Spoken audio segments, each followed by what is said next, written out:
Just a question, comment. I really like this idea of separating the time because I think I've been guilty of not doing that.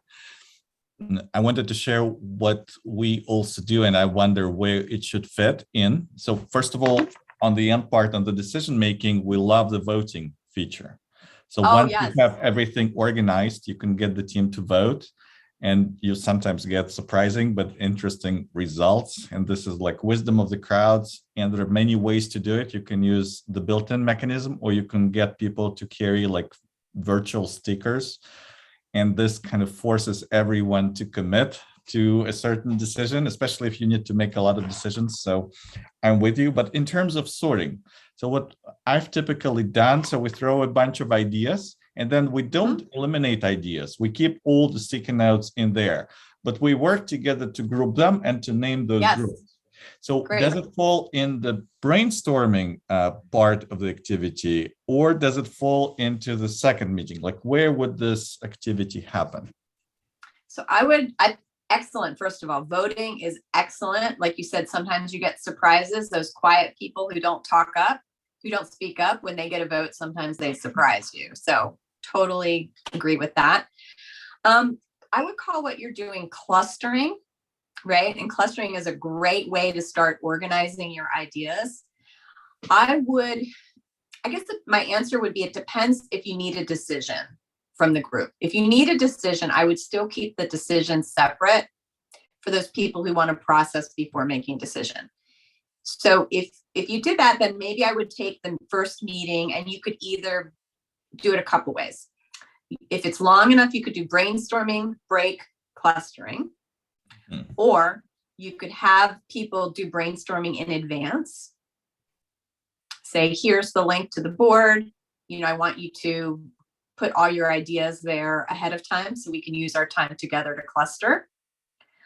Or depending on how big your group is, you could do the brainstorming all together and then do a smaller group to take it away offline and do the clustering. Because clustering, if you're in a group of more than 5-7 people, like that's going to get hard. So a smaller group could take that away, and then you come back to the bigger group.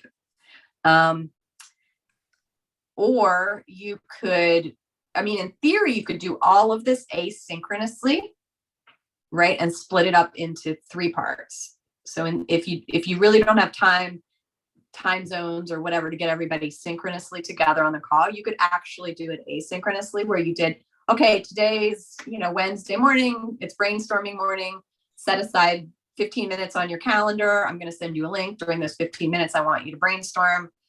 Hey, it's Thursday, today we want to start organizing. And then that's the part that might be a little tricky asynchronously. You might have to guide people, have a guide or something. And then the last day could be deciding. And then the other thing I wanted to share, I learned, is that in making decisions, ideally, you either have one decision maker or no more than 5 people to make a decision. The research has showed that if you have more than 5 people that you're trying to make a decision with, it's very difficult. So I think I read that 7 is the recommended max number of people trying to make a consensus decision together. So if your team is 8, 9, 10, and sometimes leadership teams can get to be 12, and you're trying to make a consensus decision, it's very hard. Typically what happens is the people who are more junior will defer to the person that's more senior because they want to please them. And again, this is all subconscious, but typically they'll want to please their superior. So if the CEO is in the vote with 12 people, whatever the CEO says, people will tend to go along with. Or those people who are a little quieter, who are thinkers, if you ask them to make a decision on the spot in a big group, sometimes they will have trouble asserting their opinion as well. So that was another thing I thought was really interesting in my research, is that 5 is really, for consensus decision, ideal. And then one final thing I learned as well is some of these online collaboration tools have a way to gauge buy-in on decisions. So you can actually say, what's your buy-in level on a scale of 1 to 10 and why?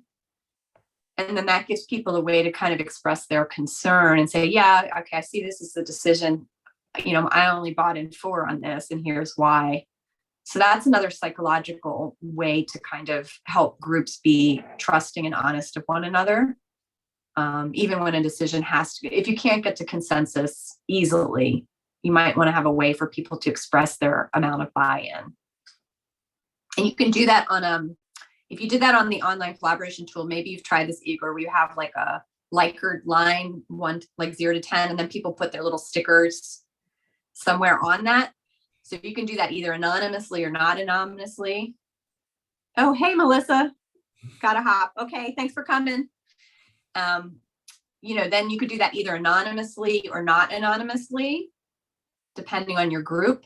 And you could let them put on a Likert scale. And we did this exercise with one of my clients. And what was so interesting was like it clustered, right? Like all these people clustered over here, and then a couple people clustered over here. And I was like, oh, well, that's really interesting. There's no one in the middle. Everyone's either like totally bought in or like totally not bought in. Like, what does that mean? I think we should like dig a little bit.